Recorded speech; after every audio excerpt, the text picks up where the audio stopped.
Hello दोस्तों, आज का जो हमारा टॉपिक है वो है रास इनहिबिटर। ठीक है, रास इनहिबिटर, रास की फुल फॉर्म क्या होती है वो देखते हैं जरा पहले। रास, इसकी फुल फॉर्म होती है renin angiotensin, renin angiotensin aldosterone. ठीक है, aldosterone system. Renin angiotensin aldosterone system, इसका जो फंक्शन होता है, इसका जो फंक्शन होता है, फंक्शन ऑफ रास। ठीक है, रास का जो फंक्शन होता है वो होता है बीपी को बढ़ाना, ब्लड प्रेशर को बढ़ाना। ठीक है, रास का जो फंक्शन होता है। अब रास इनहिबिटर का जो फंक्शन होता है, फंक्शन ऑफ रास इनहिबिटर। ठीक है, वो क्या होता है, रास इनहिबिटर का जो फंक्शन होता है वो होता है ब्लड प्रेशर को कम करना। ठीक है, ब्लड प्रेशर को कम करना। रास इनहिबिटर का जो फंक्शन होता है वो होता है ब्लड प्रेशर को कम करना। जो रास का फंक्शन होता है वो होता है ब्लड प्रेशर को बढ़ाना। ब्लड प्रेशर को बढ़ाना, वो कैसे बढ़ाता है अभी हम देखेंगे।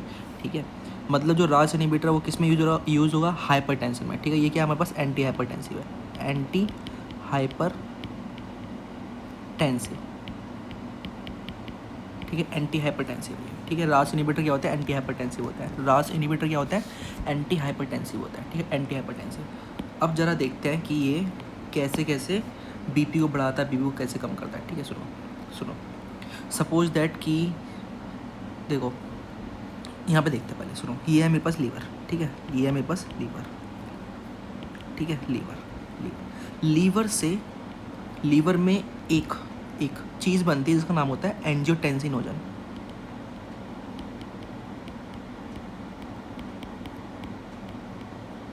ठीक है, लीवर एंजियोटेंसिनोजन को बनाता है, फिर ये एंजियोटेंसिनोजन ब्लड में आके ये कन्वर्ट होता है, एंजियोटेंसिनोजन ब्लड में आके कन्वर्ट होता है, ये कन्वर्ट होता है एंजियोटेंसिन 1 में। एंजियोटेंसिन 1 में, फिर ये आगे जाके कन्वर्ट होता है angiotensin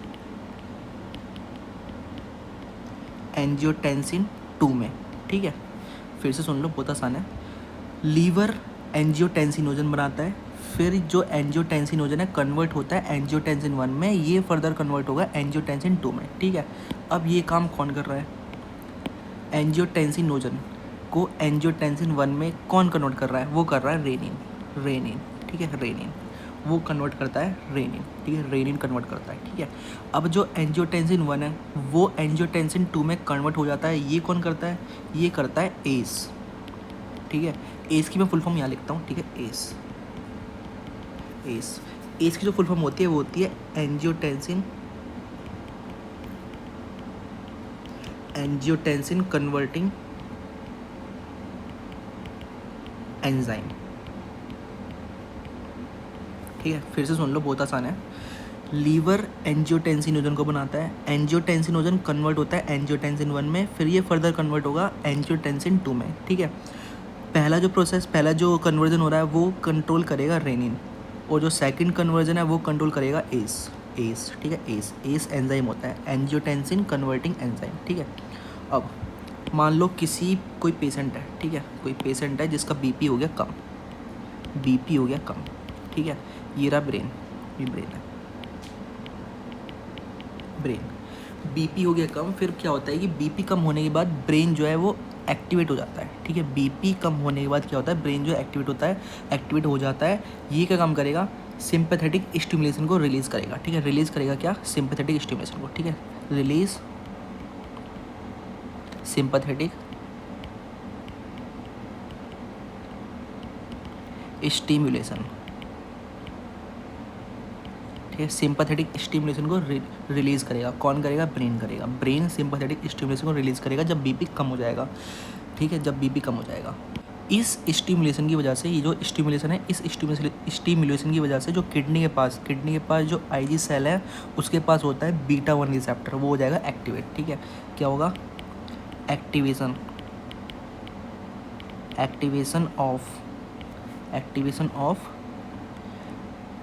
of beta 1 receptor of IG cell.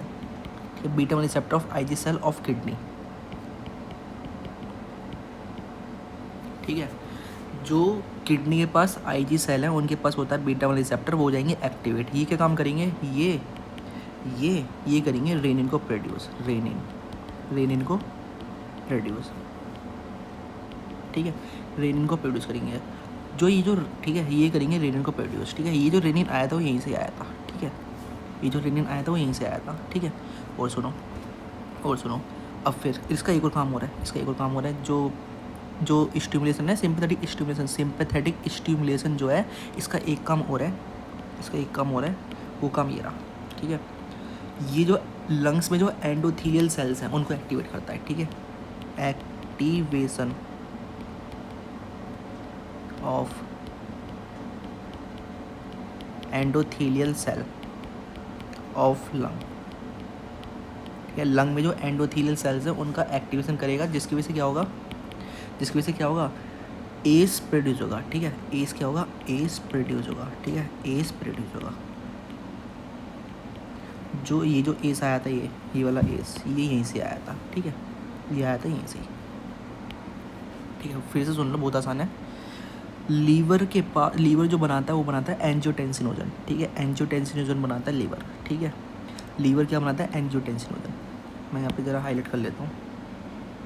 ठीक है, देखो लीवर क्या बना रहा है, एंजियोटेंसिनोजन बना रहा है। ठीक है, एंजियोटेंसिनोजन रेनिन की मदद से कन्वर्ट हो रहा है एंजियोटेंसिन 1 में, फिर एस इनिबिटर इस पर चिपकेगा और कन्वर्ट करेगा इसको एंजियोटेंसिन 2 में। अब जो रेनिन है वो कहाँ से आया था, वो ये रहा। कौन प्रोड्यूस कर रहा है, आईजी सेल प्रोड्यूस कर रहे हैं। ठीक है, आईजी सेल प्रोड्यूस कर रहे हैं। और जो एस है, एस कौन प्रोड्यूस कर रहा है, एंडोथीलियल सेल प्रोड्यूस कर रहे हैं, जो कि कहाँ पर है, लंग्स में। ठीक है, लंग्स में। इसको मैं मिटा देता हूँ। ठीक है, अब सुनो, अब ये जो एंजियोटेंसिन 2 है, एंजियोटेंसिन 2 है, इसके बारे में देखो। ये जो एंजियोटेंसिन 2 है, डिफरेंट जो वेरियस ऑर्गन है उसके पास एक रिसेप्टर होता है, ये रहा। इस रिसेप्टर का नाम है AT1 रिसेप्टर। ठीक है, AT1 रिसेप्टर इससे बाइंड करेगा। ये क्या करेगा, इससे करेगा बाइंड। ठीक है, इससे करेगा बाइंड टू AT1 रिसेप्टर। ठीक है, AT1 रिसेप्टर से बाइंड करेगा और फिर क्या काम करेगा, बीपी को बढ़ा देगा।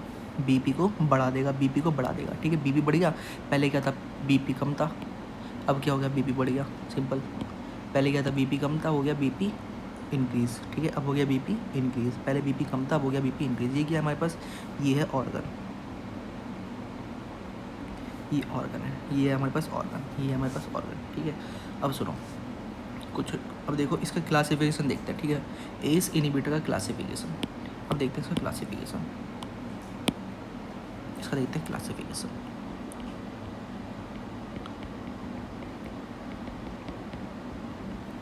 देखो एस इनिबिटर का जो क्लासिफिकेशन होता है, यहीं पे देखते हैं। देखो डिफरेंट कलर देख लेते हैं।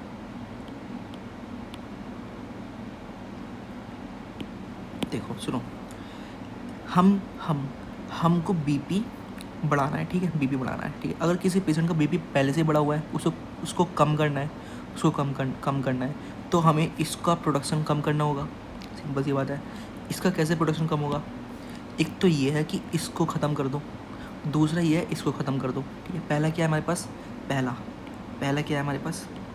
है हमारे पास एस नहीं, डायरेक्ट रेनिन इनिबिटर।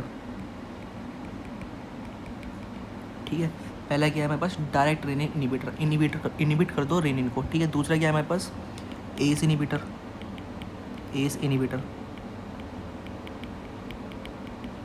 ठीक है, तीसरा क्या है हमारे पास, तीसरी भी होती है। तीसरा क्या है हमारे पास, ये जो एंजियोटेंसिन इससे बाइंड करना है ना, AT1 रिसेप्टर से, इसको ख़त्म कर दो। ठीक है, AT1 रिसेप्टर को ही ख़त्म कर दो। ठीक है, इसको इनिबिट कर दो, क्या है हमारे पास, AT1 रिसेप्टर इनिबिटर। इसका एक और नाम है ARB। ठीक है, ARB, इसको ज़रा रफ कर देते हैं।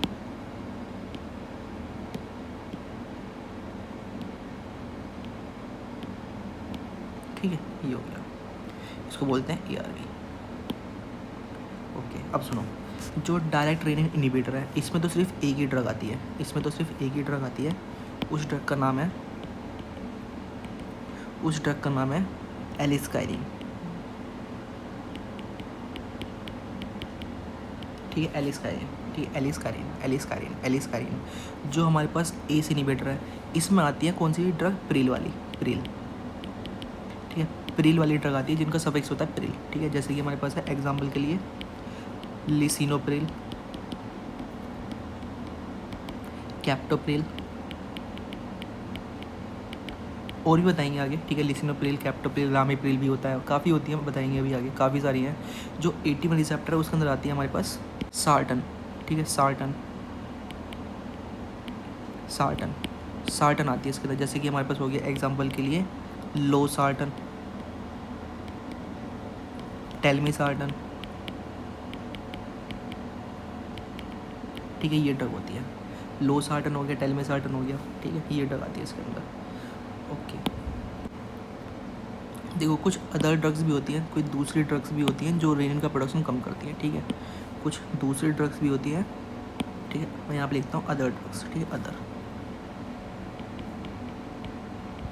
Other drugs. ठीक है, पहली कौन सी है? पहली है क्लोनिडीन। ठीक है, क्लोनिडीन ये क्या काम करती है? और जो दूसरी यहीं पे लिख देता हूँ, दूसरी बीटा ब्लॉकर।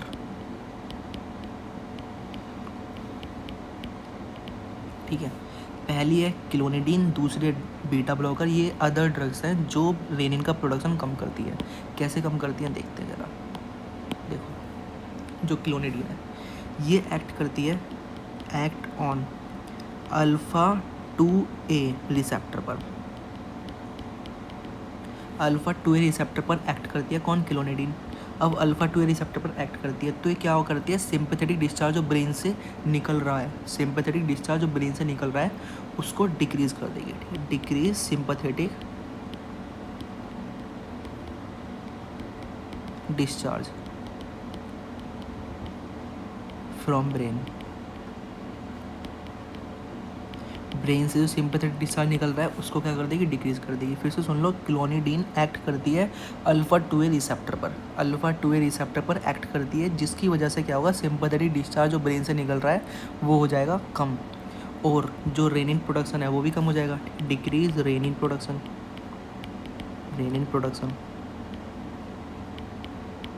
ठीक है, रेनिन प्रोडक्शन क्या हो जाएगा? डिक्रीज हो जाएगा क्या? Renin production. ठीक है, यहाँ पे देख सकते हो सिंपैथेटिक डिस्चार्ज था तो रेनिन प्रोड्यूस हो रहा था। अगर सिंपैथेटिक डिस्चार्ज ही खत्म हो जाएगा तो रेनिन का प्रोडक्शन भी खत्म हो जाएगा। ठीक है, अब देखो सुनो, जो बीटा ब्लॉकर ये क्या काम करेंगे? बीटा ब्लॉकर ये एक्ट करते हैं, act on JG cell of kidney के JG सेल पे एक्ट करते हैं। फिर JG सेल पे एक्ट करने के बाद डिक्रीज रेनिन प्रोडक्शन।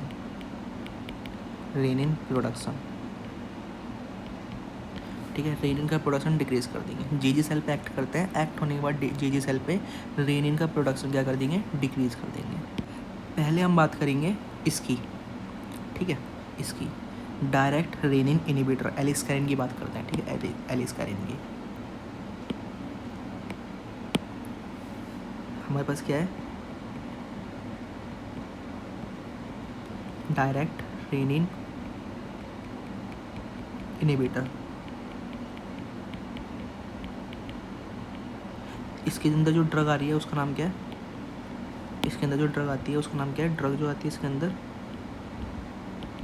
उसका नाम है एलिस्कारिन। ठीक है, एलिस्कारिन। ये जो एलिस्कारिन है ये क्या काम कर रही है? देखो यहाँ पे, देखो एलिस्कारिन यहाँ पे इसको इनिबिट कर रही है। तो जो एंजियोटेंसिनोजन है वो कन्वर्ट नहीं हो पाएगा इसके अंदर। एंजियोटेंसिनोजन जो है वो कन्वर्ट नहीं हो पाएगा एंजियोटेंसिन 1 में। रेनिन अगर इनिबिट हो गया तो एंजियोटेंसिनोजन कन्वर्ट नहीं हो पाएगा एंजियोटेंसिन 1 में। ठीक है, तो यहाँ पे इसका काम यही है। क्या काम करता है ये? इसका जो मैकेनिज्म ऑफ एक्शन है, ठीक है, इसका जो मैकेनिज्म ऑफ एक्शन है, inhibit angiotensin 1 production, angiotensin 1 production, ठीक है, एंजियोटेंसिन 1 प्रोडक्शन, ठीक है। मतलब क्या काम कर रहा है ये, एंजियोटेंसिनोजन, एंजियोटेंसिनोजन जो कन्वर्ट हो रहा है ना एंजियोटेंसिन 1 में, एंजियोटेंसिन 1 में, इसको क्या कर देगा ये, इसको कर देगा ये ख़त्म, ये प्रोड्यूस होगा ही नहीं, ठीक है। क्योंकि यहाँ पे कौन आ रहा है, रेनिन इनिबिटर, रेनिन इनिबिटर की हेल्प से, रेनिन इनिबिटर की हेल्प से, रेनिन इनिबिटर की हेल्प से। अब बात को आगे लेके चलते हैं। इसका जो रूट ऑफ एडमिनिस्ट्रेशन है, रूट ऑफ एडमिनिस्ट्रेशन वो होता है ओरल, ठीक है। टैबलेट ही आती है जो खानी पड़ती है, ठीक है, ओरल। इसका जो एडवर्स इफेक्ट है, एडवर्स इफेक्ट, इसका जो एडवर्स इफेक्ट है वो है डायरिया, ठीक है, एब्डोमिनल पेन, एब्डोमिनल पेन हो गया, डायरिया हो गया, हेडेक हो गया, ठीक है। और क्या है, एंजियोडीमा। एंजियोडीमा होता क्या है ये मैंने आगे डिस्क्राइब किया हुआ है इन डिटेल, ठीक है, डिटेल में इसी वीडियो के आगे डिस्क्राइब किया हुआ है डिटेल में, ठीक है। डायरिया हो गया, एब्डोमिनल पेन हो गया, हेडेक हो गया, एंजियोडीमा हो गया, ठीक है, एंजियोडीमा हो गया, एंजियोडीमा हो गया। इसका ये एडवर्स इफेक्ट है, ठीक है, ये भी कॉज करता है एंजियोडीमा, एंजियोडीमा, ठीक है। अब सुनो, ये ज़्यादातर कॉम्बिनेशन के साथ दी जाती है। ये एलिस्काइन कभी अकेली नहीं दी जाएगी, कॉम्बिनेशन के साथ दी जाएगी, ठीक है। Mainly given in combination with, किसके साथ दी जाती है, डायूरेटिक्स,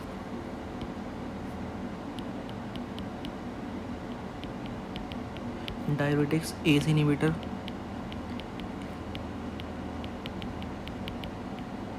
और ARBs, ठीक है।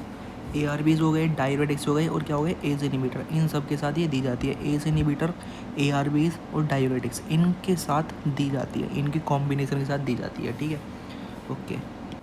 अब हम आते हैं अपने मेन टॉपिक पर, ठीक है। मेन टॉपिक जो है हमारा आज का जो बहुत ज़्यादा इम्पोर्टेंट टॉपिक है वो है हमारे पास एस इनहिबिटर, ठीक है, ACE inhibitor, S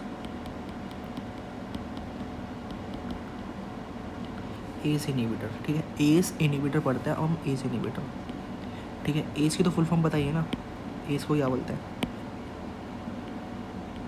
angiotensin converting enzyme, ठीक है। एंजियोटेंसिन कन्वर्टिंग एंजाइम मतलब ACE inhibitor, angiotensin converting enzyme, ठीक है। ये जो है ना, ये ड्रग्स जो है, ये जो ड्रग्स है एस इनहिबिटर जो है, ये फर्स्ट लाइन ड्रग होती है हाइपरटेंशन में, first line drug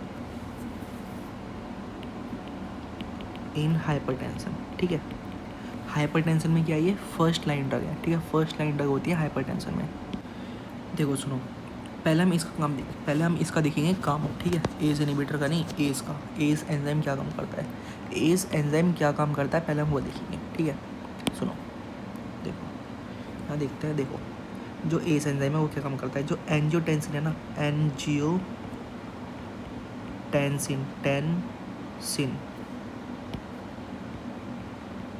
angiotensin second जो है उसको कन्वर्ट करता है ये, नहीं, एंजियोटेंसिन वन जो है, ठीक है, उसको कन्वर्ट करता है ये एंजियोटेंसिन 2 में, एंजियोटेंसिन सेकंड में कन्वर्ट करता है। कौन कन्वर्ट करता है, ये कन्वर्ट करता है एस, ठीक है, कौन कन्वर्ट करता है, एस कन्वर्ट करता है, ठीक है। एंजियोटेंसिन 1 को कन्वर्ट करता है किसमें, एंजियोटेंसिन 2 में, कौन कन्वर्ट करता है, एस कन्वर्ट करता है।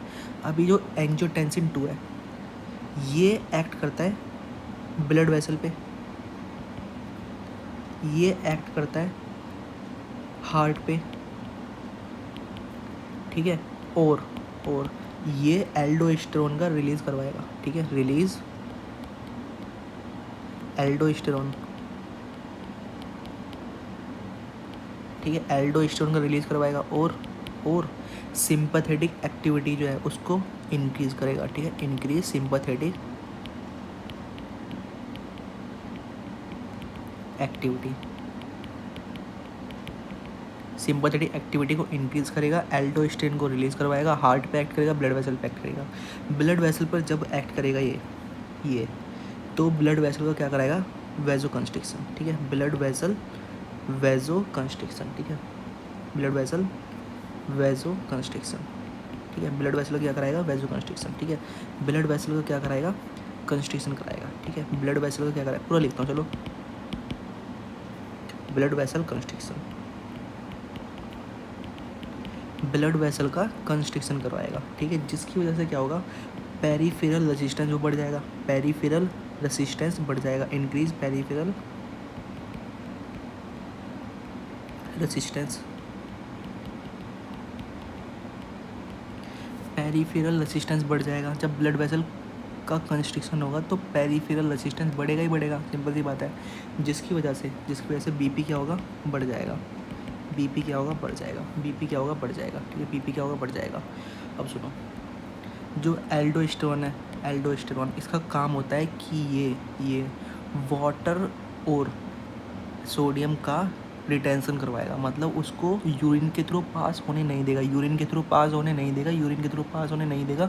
कौन पास होने नहीं देगा, एल्डोस्टेरोन, ठीक है, किस किस को, सोडियम को एंड वाटर को, ठीक है, मतलब इसका क्या करा रहा है, रिटेंशन, ठीक है, इन दोनों को यूरिन में पास होने नहीं देगा, इन दोनों को यूरिन में पास होने नहीं देगा, जिसकी वजह से क्या होगा, जब ये सोडियम और वाटर बॉडी के अंदर बढ़ जाएंगे तो उसकी वजह से क्या होगा, बीपी बढ़ जाएगा, ठीक है, ठीक है। अब सुनो, ये हार्ट में क्या काम कराता है, हार्ट में कार्डियक हाइपरट्रॉफी कराता है,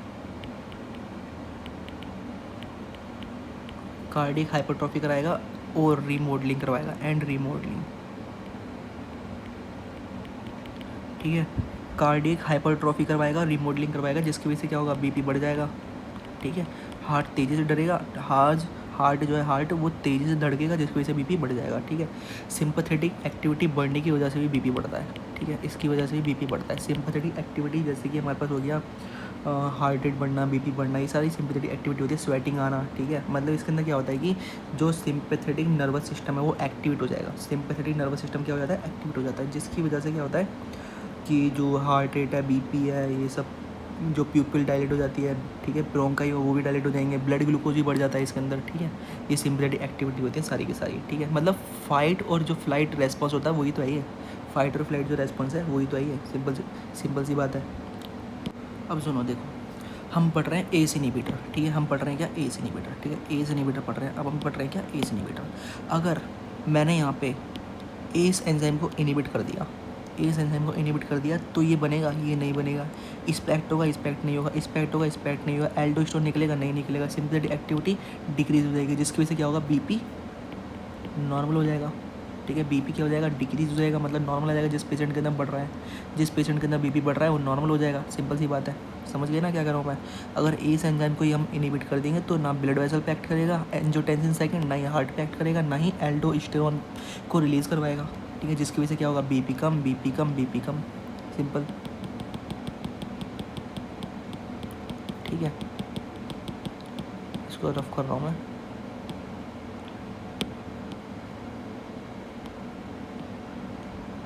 अब सुनो, ठीक है, ये सब इसका काम था, ये बता दिया मैंने, एंजियोटेंसिन का जो काम है वो बताया, एंजियोटेंसिन सेकंड का, ठीक है, वो कहाँ से प्रोड्यूस हो रहा है, एंजियोटेंसिन 1 से। अब बात को आगे लेके चलते हैं। अब इसका जो मैकेनिज्म ऑफ एक्शन है, mechanism of action ACE inhibitor का जो पहला मैकेनिज्म ऑफ एक्शन है वो तो यही है ना, अगर ये इनहिबिट हो गया एस एंजाइम इनिबिट हो गया तो ये नहीं प्रोड्यूस होगा, सिंपल सी बात है। एस एंजाइम अगर इनिबिट हो गया तो ये प्रोड्यूस नहीं होगा। कौन प्रोड्यूस नहीं होगा? एंजियोटेंसिन सेकेंड, ठीक है। तो inhibit the generation, inhibit the generation of angiotensin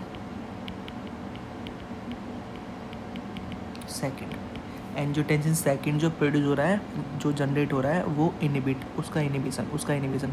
और मैं अब यहाँ पे शॉर्ट में बताऊँगा। देखो यहाँ पे जब ये प्रोड्यूस ही नहीं होगा तो एक्सपेक्ट करेगा नहीं करेगा, एक्सपेक्ट करेगा नहीं करेगा, ये प्रोड्यूस होगा नहीं होगा, सिंपैथेटिक एक्टिविटी बढ़ेगी नहीं बढ़ेगी, जिसकी वजह से क्या होगा? बीपी कम हो जाएगा, ठीक है। बीपी क्या हो जाएगा? कम हो जाएगा। जिसकी वजह से क्या होगा? बीपी क्या हो जाएगा? कम हो जाएगा, ठीक है। बीपी क्या हो जाएगा? कम हो जाएगा, ठीक है। इसका जो दूसरा मैकेनिज्म ऑफ एक्शन है, दूसरा देखो, एक होता है वेजोडाइलेटर, ठीक है। एक होता है वेजोडाइलेटर जिसका नाम है ब्रैडिकाइनिन,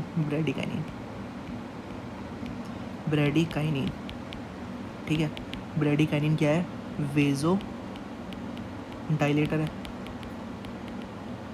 ब्रैडिकाइनिन क्या है? वेजो डायलेटर है। जो ब्रैडिकाइनिन है ना, ब्रैडिकाइनिन ये मेटाबोलाइज मतलब डिग्रेड होता है, ये मेटाबोलाइज होता है, डिग्रेड होता है एस की वजह से, ठीक है। एस एंजाइम है उसकी वजह से। अब एस इनिबिटर दे दिया तो ये मेटाबोलाइज नहीं होगा, ठीक है। इनिबिट हो जाएगा, ठीक है। इसका मेटाबॉलिज्म क्या हो जाएगा? इनिबिट हो जाएगा, ठीक है। इनिबिट मेटाबॉलिज्म, ठीक है।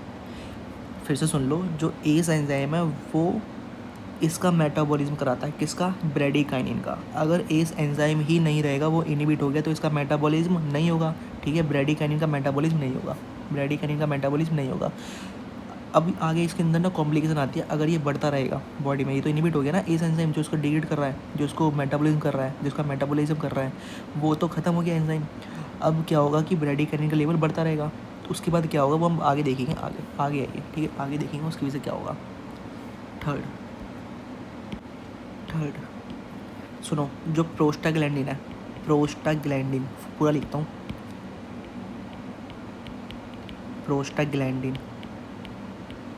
प्रोस्टाग्लैंडिन सिंथेसिस को प्रमोट करता है, मतलब उसको स्टिमुलेट करता है, ठीक है। स्टिमुलेट करता है, ठीक है। प्रोस्टाग्लैंडिन सिंथेसिस,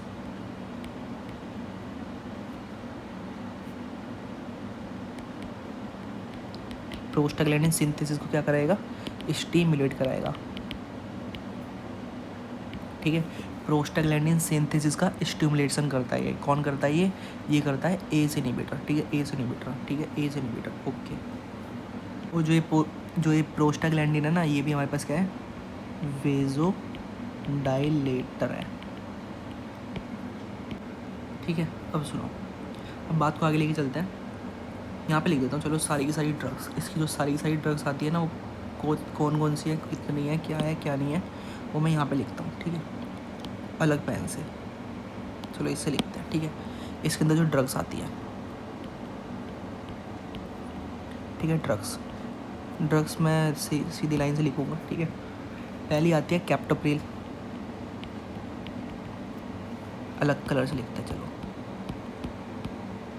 दोनों सेम हो जाएंगे ना, इससे लिखते हैं, ठीक है। कैप्टोप्रिल, ठीक है। एक होती है कैप्टोप्रिल, दूसरी होती है रामिप्रिल, या फिर रैमी बोल दो, ramipril. Captopril, ramipril, perindopril. Captopril है, रैमिप्रिल है, पेरिंडोप्रिल है, ठीक है। अगली है हमारे पास फोसिनोप्रिल, ठीक है। अगली है हमारे पास क्या गया ये, बेनाजीप्रिल, ठीक है। कैप्टोप्रिल, रैमिप्रिल, पेरिंडोप्रिल, फोसिनोप्रिल, ठीक है। जितनी भी प्रिल वाली ड्रग होती है वो सिर्फ इसी के अंदर आती है, बिनाजीप्रिल, ठीक है। अगली है बिनाजीप्रिल, ठीक है। फिर आती है हमारे पास इनालाप्रिल, ठीक है। इनालाप्रिल, ठीक है। इनालाप्रिल, ठीक है। इनालाप्रिल के बारे में एक अच्छी बात बताएंगे, इनालाप्रिल, ठीक है। लिसिनोप्रिल, ठीक है। ट्रेंडालोप्रिल, ठीक है। क्वीनाप्रिल, ठीक है। अगली है हमारे पास मोएक्सिप्रिल, ठीक है। मोएक्सिप्रिल।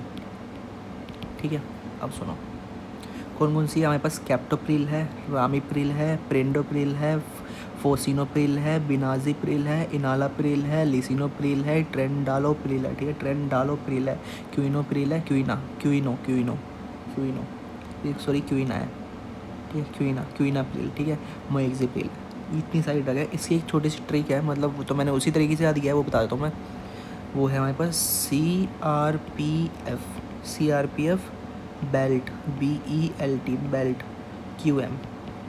ठीक है, CRPF belt QM, CRPF belt QM, CRPF BELT QM। ठीक है, CRPF बेल्ट QM। अब सुनो इसके ना फार्माकोकाइनेटिक्स पे आते हैं, फार्माकोकाइनेटिक्स पे। ठीक है, फार्माकोकाइनेटिक्स।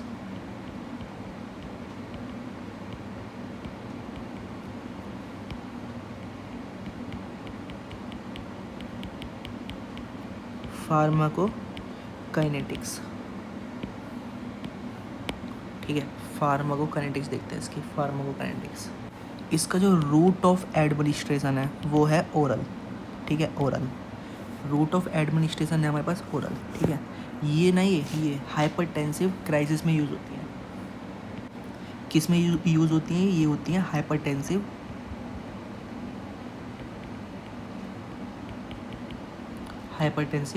एमरजेंसी में। ठीक है, हाइपरटेंसिव एमरजेंसी में यूज़ होती हैं। सिर्फ एक ही ड्रग यूज़ होगी, उसका नाम है इनालाप्रिल, जो कि IV यूज़ की जाती है। ठीक है, ये कुछ ही 1-2 मिनट में ही ब्लड प्रेशर को डिक्रीज़ कर देगी। ठीक है, हाइपरटेंसिव एमरजेंसी में इनालाप्रिल यूज़ की जाती है, IV यूज़ की जाती है। ठीक है, इसका जो रूट ऑफ एडमिनिस्ट्रेशन जो अदर ड्रग्स हैं उनका जो है वो है ओरल। ठीक है, ओरल। अगली हमारे पास कैप्टोप्रिल, जो पहली ड्रग बताई थी इसी के अंदर। ठीक है, एस इनहिबिटर की जो पहली ड्रग है कैप्टोप्रिल।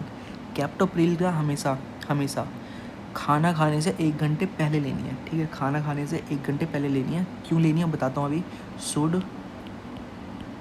बी टेकन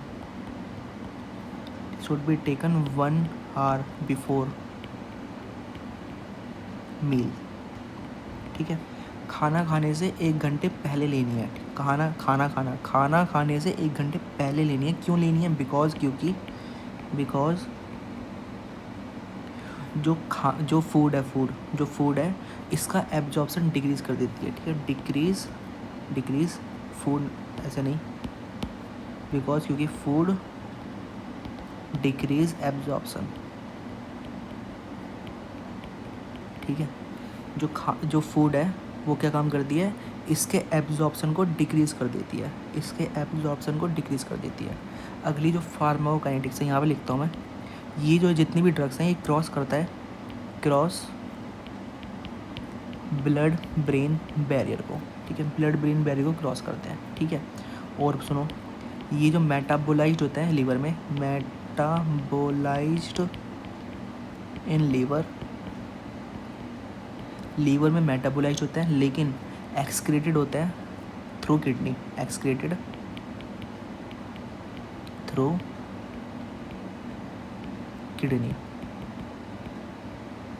किडनी से तो बाहर निकलता है, लेकिन मेटाबोलाइज्ड होता है लीवर से मेटाबोलाइज्ड होता है और निकलते बाहर किससे? किडनी से। ठीक है, यूरिन में बाहर निकल जाता है।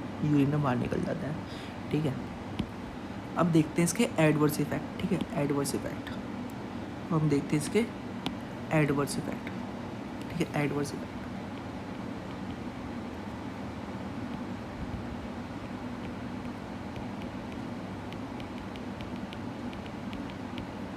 ठीक है, एडवर्स इफेक्ट। अब सुनो इसका जो पहला एडवर्स इफेक्ट है, देखो सुनो, जो एस इनहिबिटर जो है वो मेटाबॉलिज्म ब्रैडिकाइनिन का ख़त्म कर देता है, मतलब डिक्रीज़ कर देता है। ठीक है, ब्रैडिकाइनिन का मेटाबॉलिज्म डिक्रीज़ कर देता है। ठीक है, ब्रैडिकाइनिन का मेटाबॉलिज्म और bradykinin metabolism of bradykinin, kinin decrease कर देता है, ठीक है, कौन, एस इनिबिटर, ठीक है। एस एंजाइम से तो ये मेटाबोलाइज होता है, ठीक है, लेकिन एस इनिबिटर से मेटाबॉलिज्म होगा ही नहीं इसका, जिसकी वजह से क्या होगा, इसका डिपोजिशन होता रहेगा लंग्स में, ठीक है, डिपोजिशन होता रहेगा किसमें, लंग्स में, ठीक है, डिपोजिशन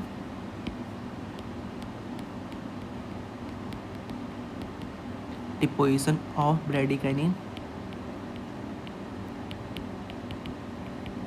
इन लंग्स, और फिर ये लंग्स में क्या करेगा, कफ कॉज करेगा, ठीक है, कॉज कफ, ठीक है, बहुत आसान है। एस एंजाइम तो इसका मेटाबॉलिज्म करता है, लेकिन एस इनिबिटर इसका मेटाबॉलिज्म नहीं होने देगा ब्रैडिकाइनिन का।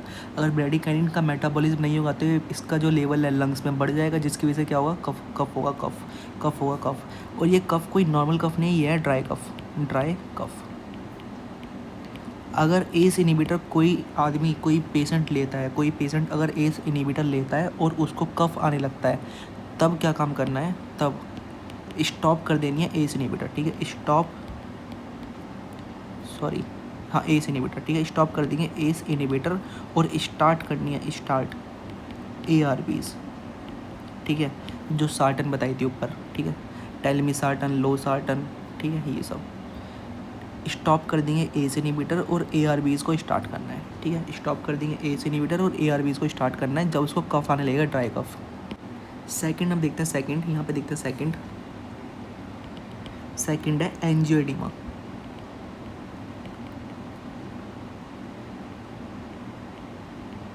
ठीक है, एंजियोएडिमा, सेम एंजियोएडिमा ये मिल रहा था एलिस्कारिन में, उसका एडवर्स इफेक्ट था, तो यहाँ पे भी ये एडवर्स इफेक्ट है किसका, एस इनिबिटर का, एंजियोएडिमा, ठीक है। इसमें क्या होता है, एंजियोएडिमा में स्वेलिंग हो जाती है रेस्पिरेटरी पाथवे की, ठीक है, रेस्पिरेटरी पाथवे की, ठीक है, स्वेलिंग इन रेस्पिरेटरी पाथवे की, ठीक है, रेस्पिरेटरी पाथवे है उसके अंदर स्वेलिंग हो जाएगी, जैसे कि लिप, नोज़ में होगी, ठीक है, लिप्स में हो जाएगी, ठीक है, किस किस में होगी, जैसे कि होगी इन नोज़, लिप्स, ठीक है, माउथ, थोरैक्स, लैरिंग्स, ठीक है, लैरिंग्स और ग्लोटिस, एंड ग्लोटिस, बस इन्हीं में होगी, बाकी और नहीं होगी, लंग्स वगैरह में नहीं होती, और ग्लोटिस, ठीक है, ग्लोटिस, इसमें रेस्पिरेटरी पाथवे भी है और जो वोकल कॉर्ड है वो भी इन्वॉल्व है। नोज़ में होगी, लिप्स में होगी, माउथ में होगी, और कहाँ होगी स्वेलिंग, थोरैक्स में, लैरिंग्स में और ग्लोटिस में, इनमें होती है। अब इनमें चलो मान लिया कि इनमें स्वेलिंग तो हो गई, स्वेलिंग हो गई, ठीक है, स्वेलिंग हो गई, तो क्या होगा इसकी वजह से, इसकी वजह से एयर वे का क्या होगा, एयर ऑब्स्ट्रक्शन हो जाएगा, एयर ऑब्स्ट्रक्शन हो जाएगा, और उसकी वजह से क्या होगा, उसकी वजह से डेथ भी हो सकती है, ठीक है, डेथ में, डेथ, ठीक है, डेथ भी हो सकती है, डेथ भी हो सकती है, ठीक है। इसके ट्रीटमेंट के लिए, इसके ट्रीटमेंट के लिए क्या करना पड़ता है, इसके ट्रीटमेंट के लिए एक तो देना पड़ता है एड्रेनलिन, एड्रेनलिन, ग्लूकोकॉर्टिकॉइड,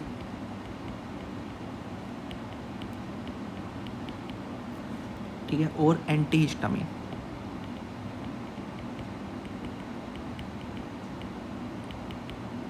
ये तीन चीज़ें देनी पड़ती है, एड्रेनलिन, ग्लूकोकॉर्टिकॉइड और एंटीहिस्टामिन, ये तीन चीज़ें देनी पड़ती है एंजियोएडिमा में, उसको ट्रीट करने के लिए, उसको ट्रीट करने के लिए। जो थर्ड है वो है प्रोटीन यूरिया।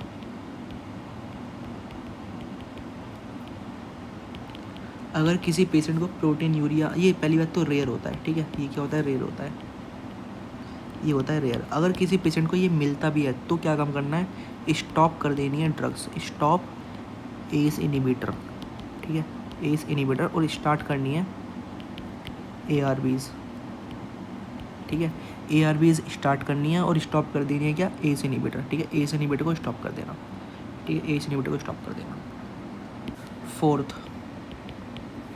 फोर्थ क्या है, देखो, फोर्थ जो एस इनिबिटर है, एस इनिबिटर जो है, एस इनिबिटर जो होता है ना, ये कॉन्ट्रा इंडिकेटेड होता है प्रेगनेंसी में। क्यों, बिकॉज बिकॉज ऑफ, या फिर ऐसे लिखो ड्यू टू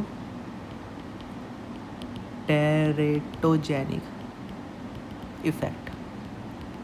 ठीक है, टेरेटोजेनिक इफेक्ट होता है, इसीलिए ये प्रेगनेंसी में कॉन्ट्रा इंडिकेटेड होता है। ठीक है, ये बच्चे के लिए तो खैर बेकार है, मतलब ख़राब है, उसको बच्चे को दिक्कत पहुंचाता है ये। लेकिन क्या क्या दिक्कत पहुंचाएगा, दिक्कत क्या क्या पहुंचाएगा ये, सुनो यहाँ पे लिखते हैं। पहली चीज़, ये करेगा बच्चे के अंदर रीनल फेलियर कर सकता है। दूसरा क्या करेगा, दूसरा फीटल हाइपोटेंशन, बच्चे को हाइपोटेंशन हो जाएगा, उसका बीपी कम हो जाएगा, उसकी किडनी फेल हो सकती है। तीसरा, उसकी जो ग्रोथ है उसको रिटार्ड कर देगा। ठीक है, ग्रोथ उसकी नहीं होगी, ग्रोथ रिटार्डेशन। ओवरऑल क्या है कि ये जो प्रेग्नेंट लेडी होती है उसको देना ही नहीं है। ठीक है, उसको देना ही नहीं है। ठीक है, और क्या करेगा, और उसकी बच्चे की डेथ भी से होती है, नियोनेटल डेथ। उसकी किडनी ख़राब करेगा, उसका बीपी को कम कर देगा। ठीक है, जो उसकी ग्रोथ है उसको रिटार्ड कर देगा, और नियोनेटल डेथ करेगा। ठीक है, ये टेरेटोजेनिक होता है, प्रेगनेंसी में कभी मत देना इसको, प्रेगनेंसी में कभी भी मत देना। फिफ्थ जो है इसका पाँचवा ये कराता है हाइपोटेंशन। ठीक है, ये क्या कराता है, हाइपोटेंशन। ठीक है, हाइपोटेंशन कराता है। सिक्स्थ ये कराता है न्यूट्रोपीनिया। न्यूट्रोपीनिया क्या होता है, न्यूट्रोफिल्स की मात्रा कम हो जाना, उसे बोलते हैं neutropenia. Low level of neutrophils, उसे बोलते हैं क्या, न्यूट्रोपीनिया। जो सेवंथ रेसिस, बॉडी में रेड हो जाएगा, मतलब बॉडी की जो स्किन है वो रेड हो जाएगी। ठीक है, एट्थ ईचिंग, और ईचिंग बहुत ज़्यादा सीवियर होगी, भयंकर ईचिंग बहुत ज़्यादा सीवियर ईचिंग होगी। इसकी वजह से इसमें क्या काम करना पड़ता है, स्टॉप कर देते हैं, stop S inhibitor and start ARBs। ठीक है, ARBs स्टार्ट करते हैं, स्टॉप करते हैं क्या, एस इनिबिटर को स्टॉप कर देते हैं, और ARBs को स्टार्ट करते हैं, ARBs को क्या करते हैं, स्टार्ट करते हैं। नाइन्थ, जो टेस्ट का जो सेंसेशन है उसको लॉस कर देगा। ठीक है, लॉस ऑफ टेस्ट सेंसेशन। ठीक है, जो टेस्ट का सेंसेशन है उसको लॉस कर देगा। ठीक है, टेस्ट का जो सेंसेशन है उसको लॉस कर देगा। 10वां, ये कराता है hyper kalaemia.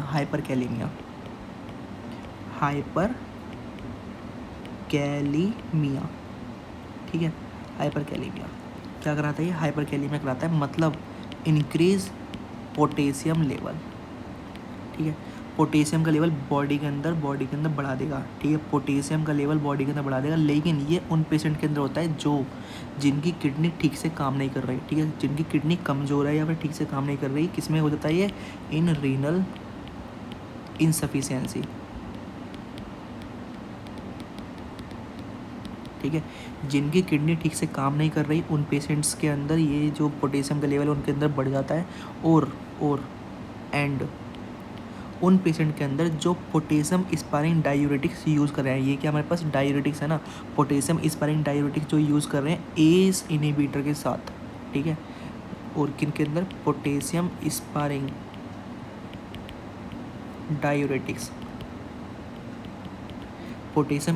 Diuretics combination with S inhibitor. ठीक है, बहुत आसान है। जो हाइपर कैलेमिया है वो सिर्फ इन पेशेंट्स को होता है जो पोटेशियम स्पारिंग डायूरेटिक्स यूज़ कर रहे हैं, और रीनल इनसफिशियंसी पेशेंट्स में। ठीक है, जिनकी किडनी ठीक से काम नहीं कर रही होती। ठीक है, जिनकी किडनी ठीक से काम नहीं कर रही होती, तो जो पोटेशियम है वो एक्सक्रीट नहीं हो पाएगा यूरिन में, इसकी वजह से उनकी बॉडी के अंदर पोटेशियम का लेवल बढ़ा रहता है। ठीक है, और जो पोटेशियम स्पारिंग डायूरेटिक्स है ये तो खुद ही नहीं निकलने देता। ठीक है, ये तो खुद ही नहीं निकलने देता यूरिन में पोटेशियम को, तो इसलिए इनके अंदर क्या होता है कि पोटेशियम का लेवल ज़्यादा रहता है। अब मैं आपको एक चीज़ बताऊंगा। ठीक है, देखो सुनो, देखो एक टर्म होती है जिसका नाम होता है बाइलेटरल रीनल आर्टरी स्टेनोसिस, ठीक है, बाइलेटरल रीनल आर्टरी स्टेनोसिस, ठीक है। अब देखो हिंदी में पढ़ते हैं। बाइलेटरल मतलब दोनों तरफ की जो किडनी है, मतलब रीनल मतलब किडनी, ठीक है। बाइलेटरल मतलब दोनों, रीनल मतलब किडनी की जो आर्टरी है, ठीक है, दोनों किडनी की जो आर्टरी है उसमें क्या हो गया, स्टेनोसिस हो गया, ठीक है। अब सुनो, इसे देखते हैं एक बार क्या कराइए, दूसरे पेन से देखते हैं। देखो सुनो, जो रीनल आर्टरी है दोनों किडनी की वो हो गई है नैरो। इसके अंदर क्या होता है कि जो रीनल आर्टरी है दोनों किडनी की वो हो जाती है नैरो, ठीक है। रीनल आर्टरी जो है, renal artery of both kidney become narrow, ठीक है। दोनों किडनी की जो रीनल आर्टरी है वो हो गई है नैरो, ठीक है। दोनों किडनी की जो रीनल आर्टरी है वो क्या हो गई है, नैरो हो गई है, जिसकी वजह से क्या होगा, जो किडनी के पास जो ब्लड जा रहा है, ठीक है, किडनी के पास जो ब्लड जा रहा है उसका लेवल कम हो जाएगा, ठीक है। ब्लड रिचेज टू किडनी, वो क्या हो जाएगा, कम हो जाएगा। फिर से सुन लो, renal bilateral renal artery stenosis में क्या होता है, जो रीनल आर्टरी स्टेनोसिस है ना उसके अंदर भी यही सिस्टम है। बाइलेटरल रीनल आर्टरी स्टेनोसिस में क्या होता है कि जो रीनल आर्टरी है दोनों किडनी की वो हो गई है नैरो, ठीक है। और किसी पेशेंट के अंदर एक ही किडनी है उसके अंदर भी ये नैरो हो गई है, ठीक है, उसको बोलेंगे रीनल आर्टरी स्टेनोसिस, ठीक है। खैर उसको बाद में देखेंगे, पहले हम इसको बात करते हैं। बाइलेटरल रीनल आर्टरी स्टेनोसिस में क्या होता है कि जो रीनल आर्टरी है दोनों किडनी की वो हो गई है नैरो, वो हो गई है पतली, पतली हो गई है, पतली कंस्ट्रिक्ट हो गई है, ठीक है, कंस्ट्रिक्ट हो गई है। अब उसकी वजह से क्या होगा, जो आर्टरी है रीनल आर्टरी है वो तो किडनी के पास ब्लड लेके जाती है। अब किडनी के पास ब्लड कम जाएगा, किडनी के पास क्या हो जाएगा, ब्लड कम हो जाएगा, किडनी के पास ब्लड कम जाएगा, जिसकी वजह से क्या होगा, जिसकी वजह से क्या होगा, किडनी समझेगी कि ब्लड हो गया कम, मतलब बीपी हो गया कम, ठीक है। फिर से सुन लो, बहुत आसान है। रीनल आर्टरी जो है दोनों किडनी की हो गई है नैरो, जिसकी वजह से क्या होगा कि किडनी के पास ब्लड जाएगा ही नहीं, ब्लड नहीं जाएगा तो किडनी सोचेगी कि ब्लड प्रेशर हो गया कम, ब्लड प्रेशर हो गया है कम, और किडनी क्या काम करेगी, रास सिस्टम को एक्टिवेट कर देगी, ठीक है, रास सिस्टम एक्टिवेट, बहुत आसान है। रीनल आर्टरी जो है दोनों किडनी की वो हो गई है नैरो, जिसकी वजह से क्या होगा, जो ब्लड जा रहा है किडनी के पास वो हो गया कम। अब ब्लड जो कम हो गया किडनी के पास, अब किडनी समझेगी कि ब्लड प्रेशर तो हो गया कम, जब भी मेरे पास ब्लड नहीं आ रहा, वो करेगी रास सिस्टम को एक्टिवेट। रास सिस्टम जब एक्टिवेट होगा, ठीक है, रास सिस्टम अब हो गया एक्टिवेट। रास सिस्टम जब एक्टिवेट हो जाता है, रास सिस्टम एक्टिवेट हो गया तो ये प्रोड्यूस करेगा क्या, एंजियोटेंसिन सेकेंड को, एंजियोटेंसिन सेकेंड को ये प्रोड्यूस करेगा, जिसकी वजह से क्या होगा, जो ईफरेंट आर्टेरियोल है किडनी में अंदर, किडनी के अंदर जो ईफरेंट आर्टेरियोल है उसका क्या होगा, कंस्ट्रिक्शन होगा, ठीक है, कंस्ट्रिक्शन ऑफ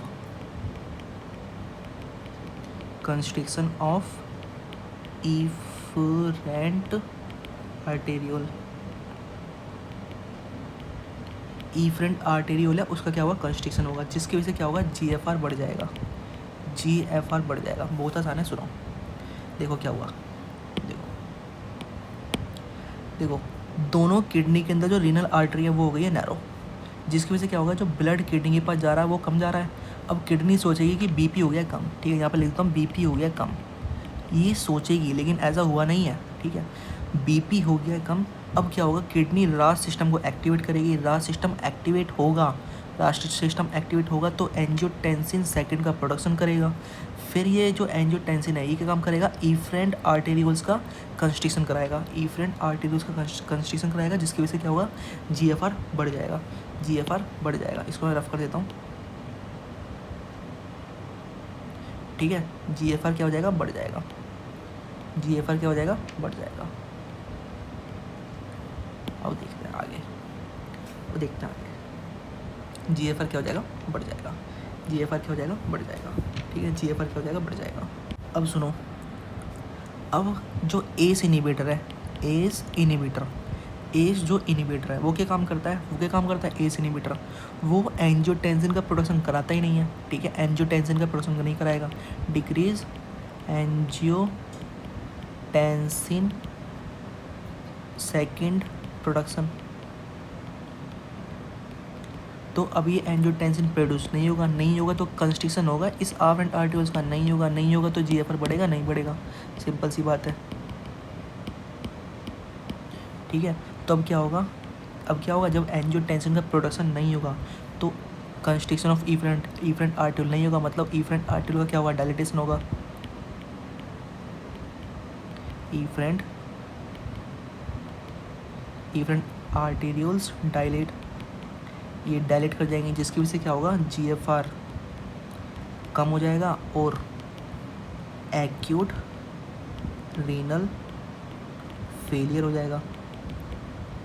ठीक है, जब जीएफआर कम नहीं हो रहा है तो उसके पास ब्लड जाएगा नहीं, किडनी के पास ब्लड जाएगा नहीं। देखो सुनो, फिर से सुन लो, बहुत आसान है। देखो बायलेटरल रीनल आर्टरी स्टेनोसिस में होता क्या है, जो रीनल आर्टरी है वो हो गई है नैरो। ठीक है, रीनल आर्टरी हो गई नैरो। ठीक है, देखो ये सुनो, ये किडनी है। ठीक है, ये है तुम्हारे पास क्या, रीनल आर्टरी। ठीक है, ये है हमारे पास इफरेंट आर्टेरियोल। ठीक है, रफली बता रहा हूँ, ये किडनी है। ठीक है, अब क्या हुआ कि ये हो गई है नैरो, ये हो गई है नैरो। ठीक है, ये हो गई नैरो, ये नैरो हो गई। ठीक है, पतली हो गई, बहुत ज़्यादा पतली। ठीक है, ये हो गई पतली, बस ये रास्ता बचा है। ठीक है, ये हो गई पतली, अब बचा है बहुत छोटा रास्ता, अब क्या होगा कि ब्लड जो है वो बहुत कम जाएगा किडनी के पास क्या होगा, बहुत ज़्यादा ब्लड कम जाएगा किडनी के पास। देखो ब्लड कम जा रहा है किडनी के पास। ठीक है, किडनी के पास क्या जा रहा है, ब्लड कम जा रहा है, ब्लड क्या हो रहा है, कम जा रहा है किडनी के पास।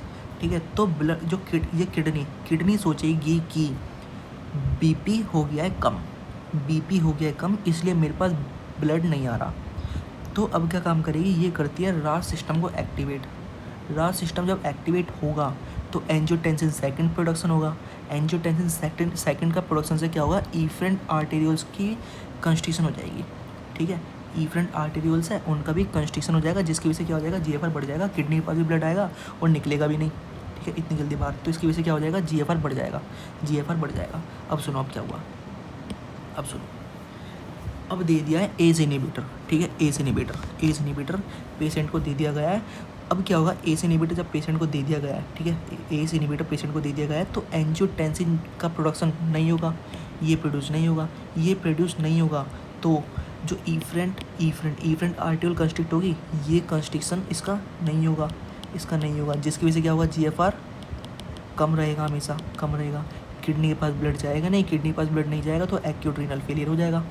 किडनी के पास ब्लड नहीं जाएगा तो एक्यूट रीनल फेलियर हो जाएगा। किडनी के पास ब्लड नहीं जाएगा तो एक्यूट रीनल फेलियर हो जाएगा। इसीलिए bilateral renal artery stenosis patient जो होते हैं ना, उनको कभी भी एस इनहिबिटर नहीं दिया जाता। ठीक है, उनको कभी भी एस इनहिबिटर नहीं दिया जाता। ठीक है, उनको कभी भी एस इनहिबिटर नहीं दिया जाता। किसको नहीं दिया जाता, बायलेटरल रीनल आर्टरी स्टेनोसिस। अगर आप इतना भी याद रखोगे ना कि बायलेटरल रीनल आर्टरी स्टेनोसिस को एस इनहिबिटर नहीं दिया जाता, तो बस नहीं दिया जाता। ठीक है, ओके। ठीक है, अब सुनो, अब हम बात करते हैं ड्रग इंट्रैक्शन की। ठीक है, ड्रग इंट्रैक्शन,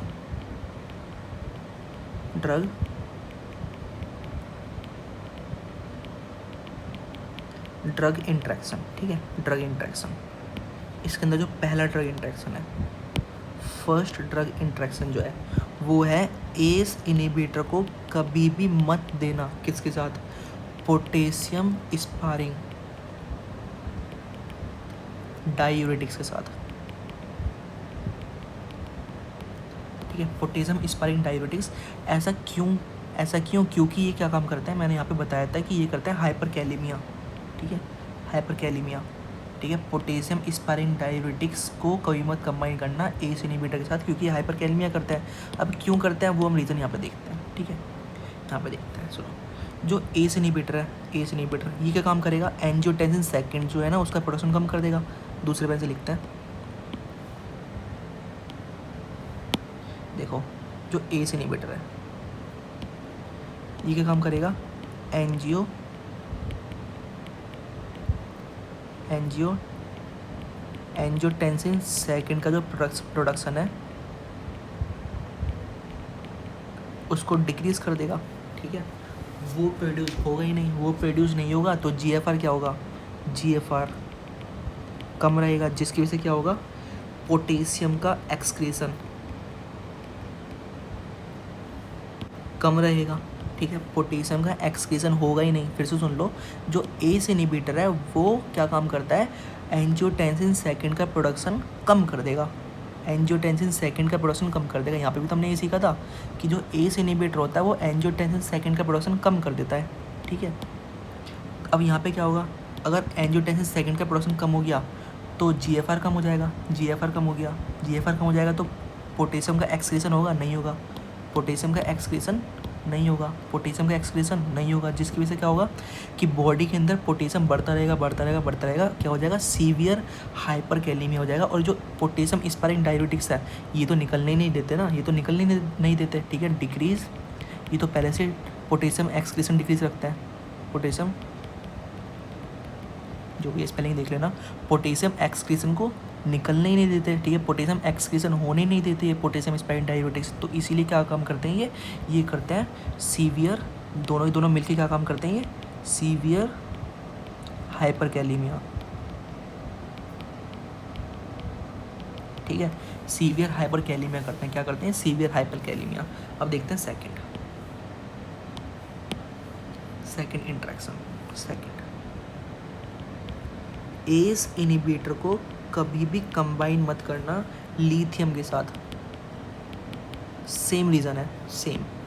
मैं सिर्फ ऐसे बोल देता हूँ, देखो ये ले लेते हैं, सुनो, देखो लिथियम के साथ क्यों कंबाइन नहीं करते हैं। देखो एस इनहिबिटर क्या काम करेगा, एंजियोटेंसिन का प्रोडक्शन कम कर देगा, GFR कम हो जाएगा, और जो लिथियम का एक्सक्रीशन है वो होगा ही नहीं, लिथियम का एक्सक्रीशन होगा नहीं, इसकी वजह से क्या हो जाएगा, लिथियम की टॉक्सिसिटी हो जाएगी बॉडी के अंदर, ठीक है।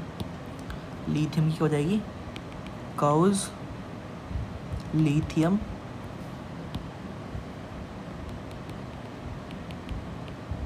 टॉक्सिसिटी।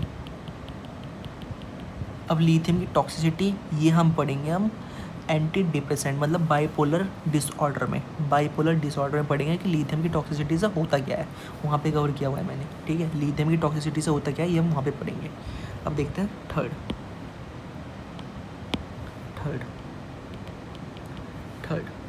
जो एस इनहिबिटर है, एस इनहिबिटर को कंबाइन नहीं करते हैं एनसेड से, ठीक है। एनसेड से कभी भी कंबाइन नहीं करते एस इनहिबिटर को, ठीक है, एस इनहिबिटर को, ठीक है।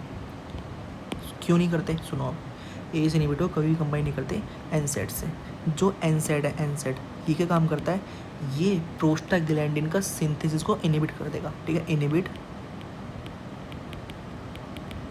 प्रोस्टाग्लैंडिन सिंथेसिस, ठीक है। प्रोस्टाग्लैंडिन सिंथेसिस को क्या कर देगा, इनहिबिट कर देगा। अब ये जो प्रोस्टाग्लैंडिन है क्या काम कराता है, सोडियम और वाटर का रिटेंशन, मतलब उसको बाहर निकलने देता है, ठीक है, रिटेंशन को नहीं होने देता, ठीक है। फिर से सुन लो, प्रोस्टाग्लैंडिन जो है ना, प्रोस्टाग्लैंडिन वो सोडियम और वाटर को किडनी के थ्रू एक्सक्रीट होने देता है। अब ये हो गया इनहिबिट, तो इसका एक्सक्रीशन होगा, नहीं होगा, तो क्या होगा, इसका रिटेंशन होगा, promote sodium and water retention. Sodium और वाटर का क्या होगा, रिटेंशन होगा, सोडियम और वाटर का क्या होगा, रिटेंशन होगा, जिसकी वजह से क्या होगा, सोडियम और वाटर बॉडी के अंदर बढ़ जाएंगे और उसका बीपी बढ़ा हुआ रहेगा हमेशा, ठीक है। उसका बीपी क्या रहेगा, बढ़ा हुआ रहेगा, ठीक है। एंटी हाइपरटेंसिव इफेक्ट नहीं सो होगा, ठीक है। ये मतलब एक तरह से क्या करेगा, ये inhibit anti hypertensive effect of ACE inhibitor, ठीक है। एंटी हाइपरटेंसिव इफेक्ट जो है एस इनहिबिटर का, उसको इनहिबिट कर देगा, क्योंकि बीपी तो बड़ा हुआ है ना, क्योंकि वो निकल ही नहीं रहा सोडियम और वाटर यूरिन के थ्रू, ठीक है। क्यों नहीं निकल रहा, क्योंकि प्रोस्टाग्लैंडिन हो गया इनहिबिट, प्रोस्टाग्लैंडिन हो गया इनहिबिट। कौन इनहिबिट कर रहा है, एनसेड इनहिबिट कर रहा है, एनसेड इनहिबिट कर रहा है। फिर से सुन लो, जो एनसेड है प्रोस्टाग्लैंडिन का सिंथेसिस को इनहिबिट कर देता है। अगर ये प्रोस्टाग्लैंडिन नहीं बनेंगे तो सोडियम और वाटर निकलेगा नहीं किडनी से यूरिन के थ्रू, ठीक है, यूरिन के थ्रू किडनी से सोडियम और वाटर नहीं निकलेगा, जिसकी वजह से बीपी हमेशा बढ़ा रहेगा। बॉडी के अंदर अगर सोडियम और वाटर ज़्यादा है तो बीपी ज़्यादा रहेगा, ठीक है, बीपी रहेगा ज़्यादा, बीपी हमेशा बड़ा रहेगा, ठीक है। अब आते हैं फोर्थ,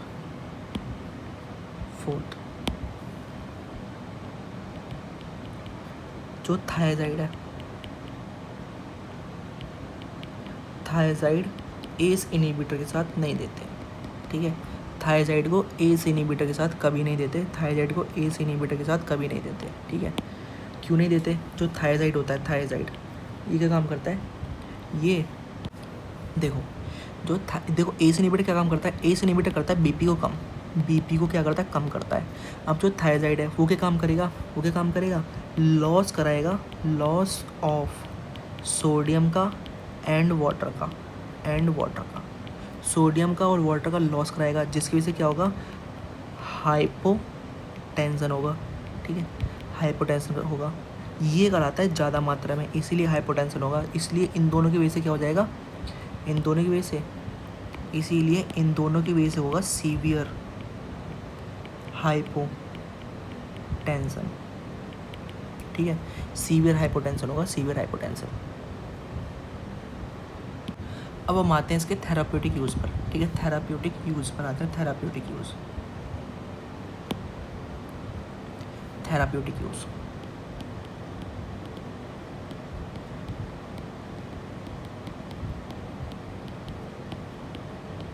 ठीक है। थेराप्यूटिक यूज़ की बात करते हैं, थेराप्यूटिक यूज़।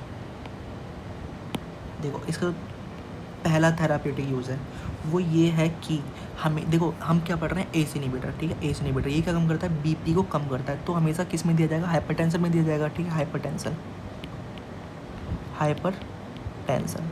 लेकिन हाइपरटेंशन के साथ, हाइपरटेंशन अगर डायबिटीज़ मेलाइटस है उन पेशेंट को भी दे देंगे, ठीक है, जिसको CHF है उसको भी दे देंगे, जिसको लेफ्ट वेंट्रिकुलर हाइपरट्रॉफी है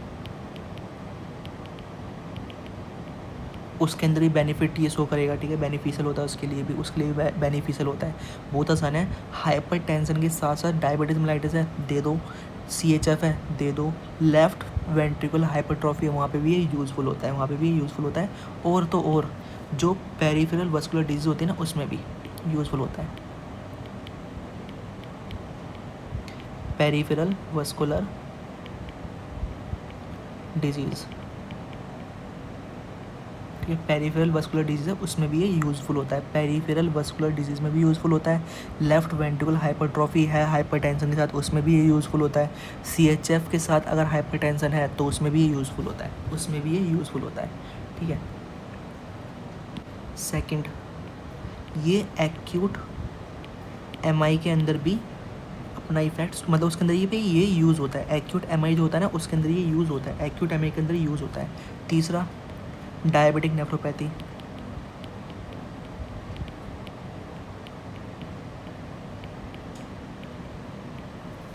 डायबिटिक नेफ्रोपैथी में ये यूज़ होता है। लेकिन ये डायबिटिक नेफ्रोपैथी में, सुनो, डायबिटिक नेफ्रोपैथी में ये एस इनहिबिटर के साथ साथ ARBs भी देना पड़ता है, ठीक है, ARBs, ठीक है। एस इनहिबिटर तो देते ही देते हैं, साथ में ARBs भी देता है, ठीक है, एस इनहिबिटर तो देते ही देते हैं, साथ में ARBs भी देता है, ठीक है। क्यों? क्योंकि ये दोनों ही दोनों सिस्टोलिक ब्लड प्रेशर तो डिक्रीज़ कर ही रहे हैं, ठीक है, डिक्रीज़ करते हैं क्या, सिस्टोलिक ब्लड प्रेशर, एंड जो और डायलेट करता है क्या, इफरेंट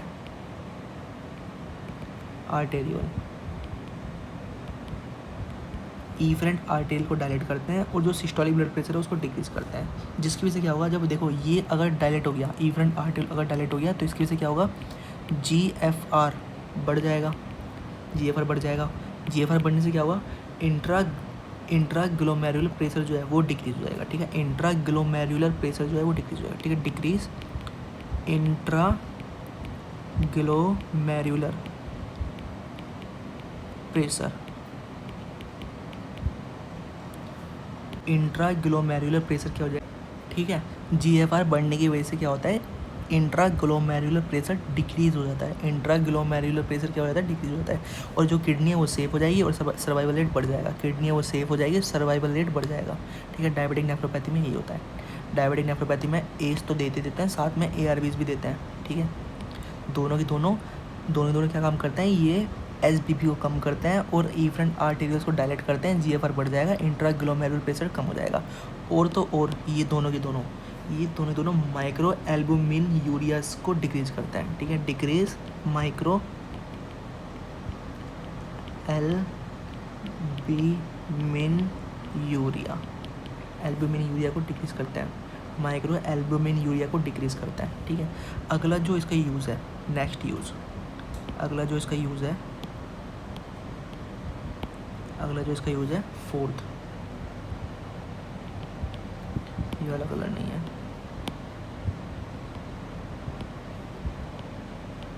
ठीक है। अगला जो यूज़ है ये ना स्क्लेरोडर्मा रीनल क्राइसिस में यूज़ होता है। किस में यूज़ होता है?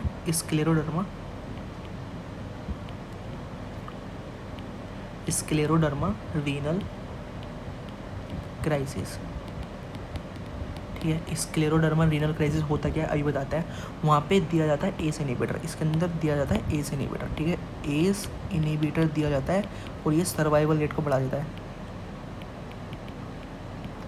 सर्वाइवल रेट को क्या कर देता है? बढ़ा देता है।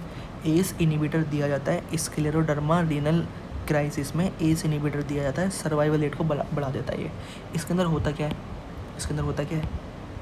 देखो, जो किडनी में जो स्क्लेरोडर्मा है, उसके अंदर होती हैं छोटी छोटी ब्लड वेसल, ठीक है। स्क्लेरोडर्मा के पास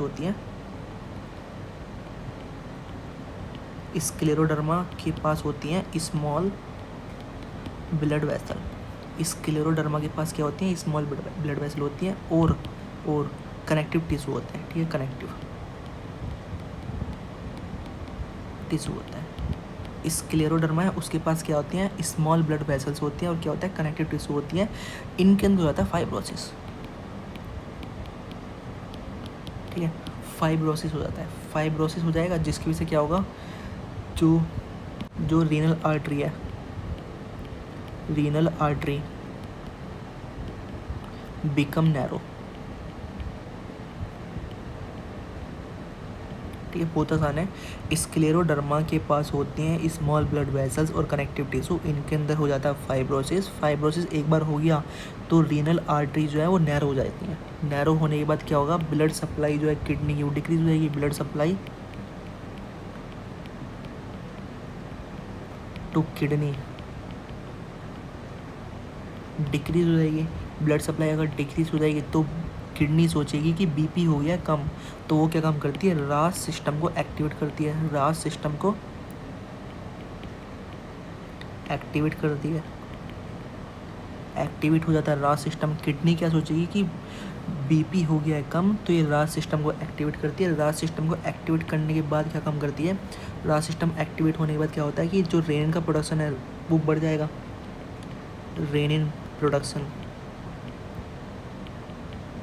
बढ़ जाएगा, जिसकी वजह से क्या होगा? बीपी बढ़ जाएगा, ठीक है, बीपी बढ़ जाएगा, बीपी जिसकी वजह से बढ़ जाएगा, ठीक है, बीपी जिसकी वजह से बढ़ जाएगा। ये इसका पूरा सिस्टम है, ठीक है। तो खैर ये टॉपिक हो गया है। हम नेक्स्ट टॉपिक लेके चलेंगे ARBs, ठीक है, AT1 रिसेप्टर ब्लॉकर, ठीक है। तो अभी के लिए इतना ही, ठीक है, आगे नेक्स्ट वीडियो में मिलते हैं। धन्यवाद।